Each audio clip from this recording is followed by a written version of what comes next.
কমল বৰুৱাৰ কবিতাৰ শিৰোনাম পলাতক।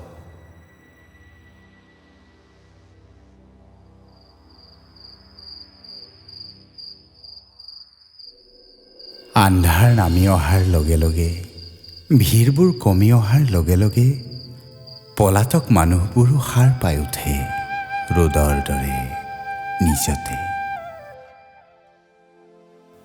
অসুখী মানুহবোৰেই যদি পলাতক, পৰাজিত মানুহবোৰেই যদি পলাতক, তথাপি বন্ধ্যা হ'লেও তেওঁলোকৰ বুকুতে নাথাকে জানো বিদ্ৰোহ আৰু বিষাদ?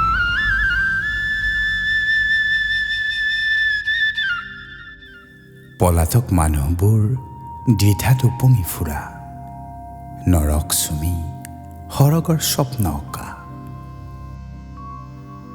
পত্নীক এৰি স্বামীক এৰি নিজক এৰি ৰাতিৰ ৰহস্য বগাই ফুৰে অপ্ৰাপক পলাতক মানুহবোৰে।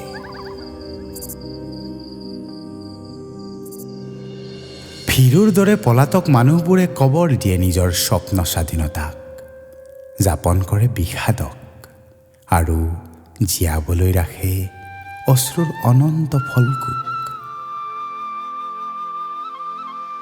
পলাতক মানুহবোৰ প্ৰেমৰ দুনিয়াত পুতুৰ প্ৰাৰ্থী, অভাৱৰ দেশত গোপনে ডকাইত নিজৰ নৈতিকতাৰ, নিসংগতাত নিজৰ হত্যাকাৰী।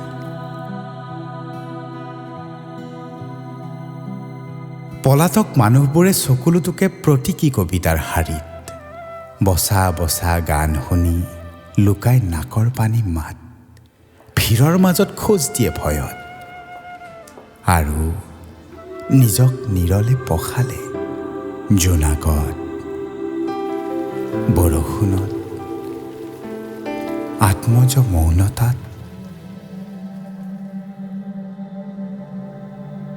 পলাতক মানুহবোৰ সেয়ে চাগে পৰাধীন সুখ আৰু স্বপ্নৰ ওচৰত, ভালপোৱা আৰু বিচ্ছেদৰ লগত, জীৱন আৰু পৃথিৱীৰ সন্মুখত।